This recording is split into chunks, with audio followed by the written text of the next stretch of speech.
So, There was speaking of alternative. coveted gear, I think the audience would be interested to maybe just peek around because we already see some really cool stuff behind you.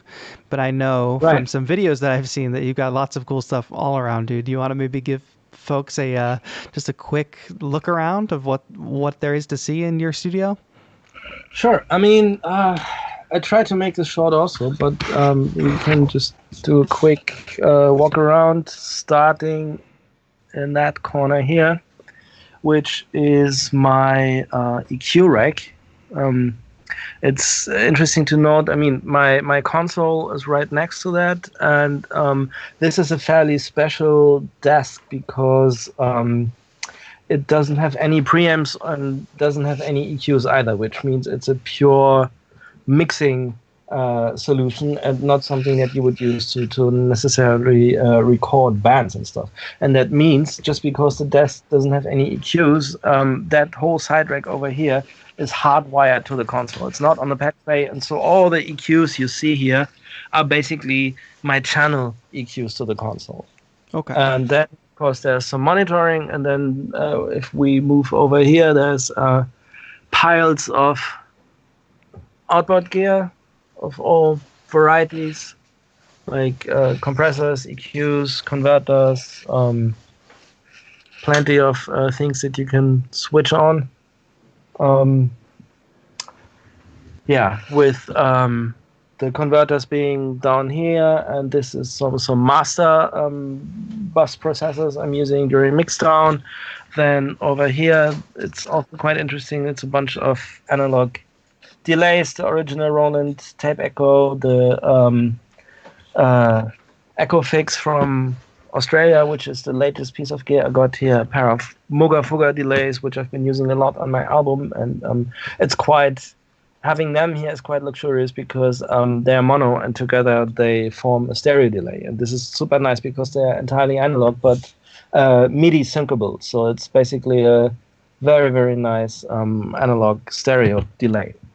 And then there's more EQs and compressors and my tape recorder, which I'm not using so much anymore these days, but still sometimes gets good use. Then we have more compressors. We have some effects units. How many My compressors does one need? That's my question. uh, you want the short or the long answer? Let's start with the short answer and then I'll dive Okay, deeper. the short answer is you don't need any at all. Oh wow, I like that. Now long answer. The long is it depends, and then, well, the thing is, I think, I mean, this would be an interesting topic to discuss for a whole night, actually. But I think in electronic music, compressors are vastly overrated. Like Wow. everybody's asking me about which compressor they should buy, and I'm always saying, well, please invest the money in room treatment or loudspeakers or even a new synthesizer or something like that. I think compression, I mean, you need it in some situations, but it's not like you have to put it on every signal. And the big difference is also that, I mean, I'm not only working with electronic music. I have a background as a guitarist in rock bands and mixing jazz. I'm mixing different things all the time. And the Right. more acoustic music is, the more compressors you usually need, because that's a completely differently structured signal than a synth or a programmed hi-hat, which has the same level on any hit anyway. That's But so interesting because I usually hear the opposite. I usually feel like I hear much less compression in acoustic or especially jazz. Jazz of all genres, I hear the least amount of compression in jazz and even classical. But and that's all acoustic instruments. And then electronic, I feel like that's where I hear the most processing and the most compression. yeah, but this is only because people have unlimited processing power and unlimited plugins, and they want to use them. And of course, for some sort of, I mean, classical is a completely different thing, but jazz, unfortunately, I must say, has become this kind of purist audiophile whatever thing. And if you listen to the golden era of jazz recordings from, I mean, I'm talking about all these I have a huge vinyl jazz collection, and I'm talking about all these brilliant recordings that Rudy Van Gelder made for Blue Note in the second half of the 60s, for instance, or in the early 70s, and that kind of stuff isn't remotely as purist as jazz has come to be, and sometimes it's very bold sounding and very interestingly panned and mixed and processed sometimes, and it's just gradually jazz recordings have become more clean and more pristine, but I think they've lost the balls also. They are less interesting now. Amazing. But anyway, like I said, this is a long topic, and if I was only mixing electronic music, I would probably have maybe 2, 3, 4 compressors here. But well, you need choice. I've been collecting for many years, and I'm doing other genres of music. Right. You see, thermionic counterwouter, really nice distortion processor, the Ursa Major Space Station, which is a super funky multi-tap delay from the 70s, the second digital effects unit in existence, the legendary Roland vocoder sitting here. Then we have the preamp rack over here. I mean, on top of it, more compressors, obviously. Of course. We have, my preamps. This is a 3 audio channel strip, which I'm mainly using for vocal recordings. And there's DI boxes, some super fancy vintage German tube preamp modules, the infamous B72 from the 50s. Some Focusrite channels, another tape echo. So this is basically my mixing setup, and then now we'll get into the fun stuff. The Matriarch, which is a brilliant modern take. Moog had on their stuff. The Prophet 6, which was the first synth I bought after 10 years of not buying any synthesizer. I've got a Korg MS-20, which was the last synth I bought before my break. It's a weird little thing. I'm not using it very often because it sounds so nasty, but sometimes that's exactly what you want to have. And then proceeding over here, we got the 2 auto reverb and delay panels, which are part of my live set with a custom DIY tray that I can put on the Sub 37. Nice. So these are super important part of my sound. Then of course the Minimoog, which I bought in December from Gordon Raphael, the Strokes producer, who has been living in Berlin for a long time and just moved to the UK and slimmed down his setup a bit before he left. And so I was able to buy myself the Minimoog, which is incredible because the Minimoog, which is over here, is my desert island synthesizer, and this is basically 6 of them. So this is kind of an amazing thing. Then there's a Juno 60, which I think I bought in 1997. It wasn't the first, it was the second synthesizer I bought, but it's the one I'm still keeping for the longest time. Then the Sub 37, which I'm using live also. If you want to look here, there's a huge pile of cables. That's the stuff that you normally don't see. Oh, I see the most important piece. It's in the corner behind everything, the small pink piano down there. That might be the most important pice. There we go. Oh, Hello Kitty, nonetheless. Hello Kitty piano, which was a birthday gift I got from Steve Bugg, because I also have a Hello Kitty guitar. And there also is a Hello Kitty drum set, which is super nice. If you look this up on YouTube, there's this drum clinic video by the Slayer drummer, and he's doing a drum clinic on the Hello Kitty drum set, which is hilarious. That's amazing. Because you just have to watch it. And then the Nordlied, clavinet, Fender Rhodes piano, some records I've been involved, and then maybe we just quickly go over here because we kind of missed this one, the Minimoog. Like I said, the Desert Island synth for me used to be my dream synth in the 90s, and I was never able to buy it because I couldn't afford it. And at some point in the early 2000s, I could, and it's just Tell me what makes the Minimoog the Desert Island synth for you. Well, it's basically it's one of these infamous music history firsts. Like, it's basically called the Minimoog. I mean, it's a huge, big instrument, and it's heavy also. It's like almost 20 kilos, I think. So it's not exactly mini, but in comparison to this, it's mini. Like yes. what people used to have before is the big modulars, and this was basically the first self-contained portable pre-wired synth somebody has made. And so the first stage instrument, the first stage performance synthesizer. And throughout recording history, there's so many examples of somebody creating a whole type of equipment, like a portable self-contained pre-wired synthesizer. For the first time. And those first usually are the best in each of their category. And I think this is because there is nothing else that could be copied or nothing to compare it to, nothing to rip off. Yeah. Yeah.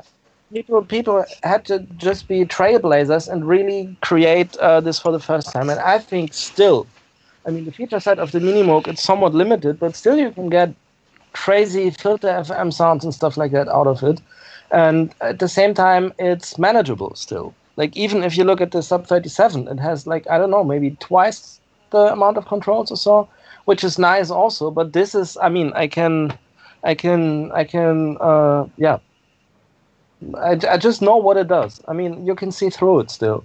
And then, of course, also the sound is just absolutely magnificent. It's wonderful. It's just basically, yeah. Amazing. Nice. As real as it gets. And then, of course, TB303, which also has an interesting history because I got it for free many years ago. Well, this won't see probably that today. was 2001 or so. And the thing is, I was given it by some guy from Cologne, also a techno live act who used to play techno live acts back then already, and it was broken because somebody had thrown a beer bottle on stage, and the beer bottle hit the tuning button. Yikes! And the whole pot through the circuit board. So everything inside was in shambles, basically. So he basically said, "Well, I'm offering up kind of for free but I want something in return." And I said, "Look, I've got this super nice Björk vinyl record, like the first one she ever made, where she's playing all these Icelandic traditional songs with a jazz trio." And I said, "Do you want to have this in return?" He said, "Yes." And so I got the 303 and I brought it to my tech, and it cost amazing me trade. To have it fixed. Cost me a couple hundreds to have it fixed, and then 1 or 2 years later, I gave it to a friend. I mean, some guy I knew back then. And at some point, I wanted to have it back, and he said, "Look, I'm sorry, it's broken." And I was like, "Yeah, and now what?" And he kind of left me alone with the broken thing, and I thought it would be just at least fair to split the costs or whatever. But so I just had the broken thing back, and turns out the CPU was broken. And this is kind of like the unit being brain dead. And so I gave it to my tech again, and he checked and he said, "Look, the CPU is broken. We need a replacement CPU. Otherwise, there's no use in dealing with it." And I kind of forgot about it. And then 12 years later, I went to the guys again. I mean, I've been there multiple times, but 12 years later, I went there again and said, "Look, I've brought you this 303 many years ago." And they were like, "Fuck, there was, but I don't know if we still even have it." And then turns out they still had it, and they had a spare CPU. So I had it fixed like 2 or 3 years ago, maybe, and now it's has been playing a very important part on my last releases also. Beautiful. So it's a piece with a bit of a history also. And then, of course, over here is the modular corner. I have to step back a bit, of course, with a big Moog modular over here, which is a System 35. It's basically all this part is the original Moog stuff, and then the top two cabinets is mostly third-party add-ons by different manufacturers. The market isn't as big and wild as Eurorack, but there's still some 5U manufacturers. And I think this over here is pretty much something like the crown jewels or so, because I'm not sure if you can see this, but this is a vintage RA Moog low pass filters. It's basically and this particular one doesn't even have the manufacturing circuit boards. It has been made on so-called turret boards, which are developer circuit boards. Whoa. So this means that this is either a very, very early production model, or even one of the prototypes they made before they went into production. So chances are that this has pretty much been hand built by Bob Moog himself. So everything you have is so rooted in history. I wonder if that plays a big role. I think you're a little bit sentimental. I would say that. More so, and you don't really have that these days with lots of gear, and so your collection is there's a story behind everything, I feel. Well, it's not as crazy. There's this one of my favorite studios in the world is a place in Hollywood, and there's a story to everything. Mm-hmm. I mean, here it's a couple pieces, but the collection over there is just like, I mean, they have the drum set Frank Sinatra's drummer has been playing on stage for 15 years, and one of the two vibraphones which have been used on Pet Sound. So this is a different level of history for sure. But again, like, I mean, if you see this here, I'm standing, and so the sequencers are on a level, on the height of my chest, basically. So, and I still have to pinch me sometimes that I'm standing in front of this big wall of modular Moog stuff, and dialing in some stuff on the sequencers, and it's still not normal for me. It's still something that's very, I can get carried away and overwhelmed by it, and but it's a physical thing. Like I said, it's not sitting in an office and moving a computer mouse staring at the screen. It's like dancing in front of the big machine, and it's a physical experience. Right. And of course, there's some. Oh, you're a Star Wars fan. Yeah. Same. Yeah. As far as history goes, the ARP 2600 here is also a very interesting piece, because it's an early Tonos model, which you can see. It has the old logo, the ARP logo, and this particular unit has a lot of history also, because it comes from New York, actually. It was the original owner was Ken Bishel, who used to be a session keyboard player in the 70s, and he was part of the musicians who played on all the Atlantic records. Wow. And so that means that there's some Aretha Franklin records from the early and mid 70s where he played this exact synth, which you can tell because there's this fasten seatbelt sticker in the filter. I'm not sure if you can see it. Pretty much. It's over here, and you can. There's old photos of him playing the synth with that sticker on, so that's kind of proof. And I bought it from Tone Tweakers in New York. Oh, Tone Tweakers, friends of 343. Yeah, huge shout out to them. It's a fantastic company, and they are actually the ones who told me to get in touch with you for the masterclass. Oh, amazing! So this unit also plays a role in us speaking together right now. Look at that, from Aretha Franklin to us. Right.